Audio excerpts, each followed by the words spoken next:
लगारी साहब, आप महमूद मौलवी साहब को भी सुन रहे थे। लगारी साहब वो कह रहे थे किसी को अंदाज़ा नहीं था कि ऐसा होगा। आपको भी लगता है कि किसी को अंदाज़ा नहीं था? क्योंकि इमरान खान साहब जिस दिन गिरफ्तार होंगे उस दिन एक रद्द-ए-अमल आएगा, बहुत शदीद रद्द-ए-अमल आएगा। इमरान खान साहब बारहा कहते रहे कि जब मैं गिरफ्तार होऊंगा तो एक रिस्पॉन्स आएगा। अवाम को कहते रहे आपने बाहर निकलना है। तो अवाम को वो जो एक स्पीच करते थे खान साहब, या जो उनके जितने भी लोग हैं जो टीवी पर आके खिताब करते थे बड़ी गर्मजोशी के साथ, फिर इमरान खान साहब ने रिजीम चेंज के बाद किस तरह बताया कि किस तरह उनको निकाला गया, किस किस किन शख्सियात का वो नाम लेते रहे, कौन कौन से कोड वर्ड्स के साथ या कोड उनके नाम रखे हुए थे, किस किस से मुखातिब होते थे, क्या कहना चाह रहे होते थे। तो आपको नहीं लगता है पूरा बैकग्राउंड बना ये लोग वहां तक जो पहुंचे और ये जो कुछ अफसोसनाक वाकयात हुए? जी बहुत शुक्रिया। एक तो ये कि महमूद मौलवी साहब कौमी असम्बली के रुकन मुंतखब हुए और उन्होंने मेरे ख्याल में आखिर में जो मुंतखब हुए लोगों में उनमें थे हमारे दोस्त डॉक्टर आमिर लियाकत की सीट। लगारी साहब की आवाज़ थोड़ी कम आ रही, जरा बढ़ा दीजिएगा।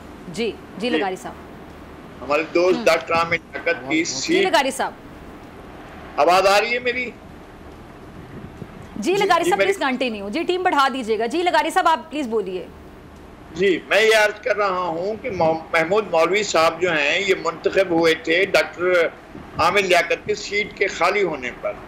ये आखिर में मुंतखब हुए थे लेकिन इनका ताल्लुक पीटीआई से बहुत पुराना था। इनने एक अच्छा जेस्चर दिया और उनने पहला वो बारिश का कतरा साबित हुए जिनने एक बात की है और उनने अपने ओहदे को, मनसब को और पार्लिमानी सीट को खुदा हाफिज कहा और उसको छोड़ दिया और उन्हें इस सारे अमल का साथ देने से इनकार कर दिया जो अमल दहशत का था, खौफ का था और अटैक करने का था, आग लगाने का था।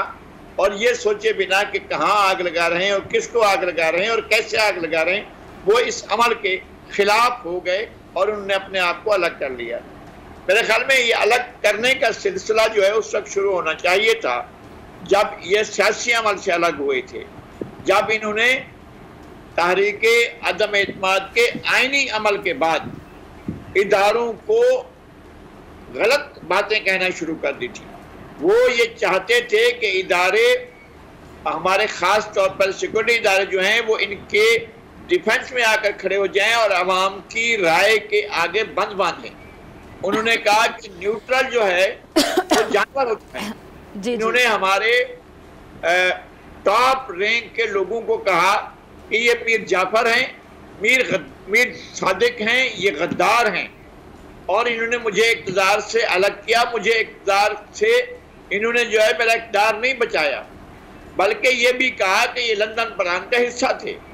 फिर उन्होंने ये नहीं बस की कि एक आर्मी चीफ से उनकी नाराज़गी हो गई, हालांकि मौलवी साहब, महमूद मौलवी साहब खुद कह रहे हैं कि ये इक़्तिदार में लाए थे और मैं ये समझ रहा हूँ कि ये एक संगीन गलती थी इनके लिए इक़्तिदार की राहें तलाश करना, इनके लिए जो है वो इनकी सीटें पूरी करना, इनके लिए आरटीएस मशीनें बिछाना, इनके लिए जो है सहूलतें पैदा करना, इनके लिए जहाज उड़वाना, इनके लिए दूसरी पार्टियों के लोगों को निकाल कर पार्टियों से इनकी पार्टी में शामिल करना, इनके लिए सरायकी सूबा महाज बनाकर उसके लीडरों को इनकी पार्टी में शामिल करना, ये सारे अमल गैर कानूनी, गैर आईनी थे और नहीं होने चाहिए थे।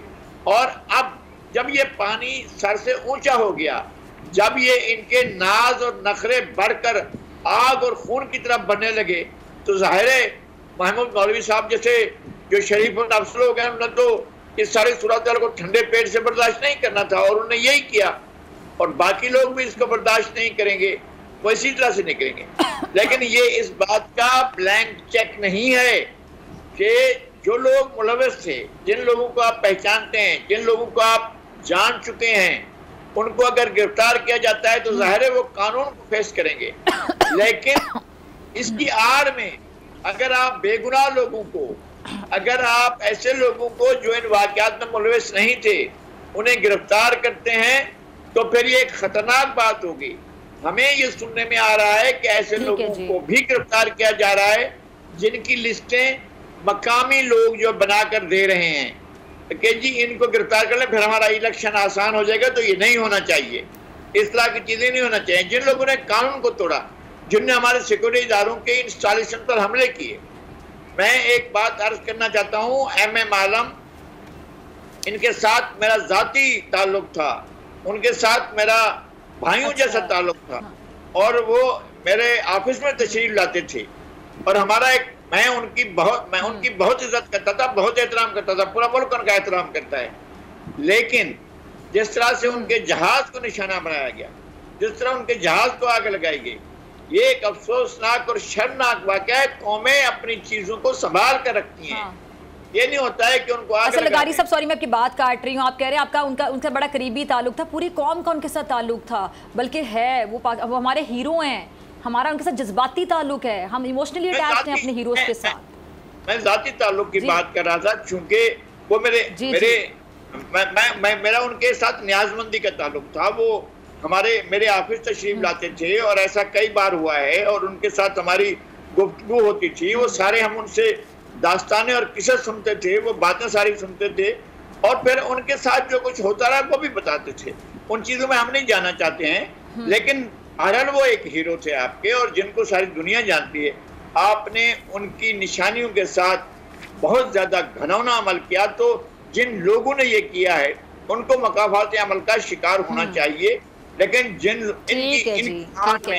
ऐसे लोगों को नहीं पकड़ा जाना चाहिए। उनकी अच्छी खासी मुरम्मत होनी चाहिए उन लोगों की जिन्होंने ऐसा किया। अगर आपको ये वीडियो पसंद आई तो सब्सक्राइब करें और बेल आइकन पर क्लिक करें। सब्सक्राइब करें और बेल दबाएं ताकि कोई खबर रह न जाए।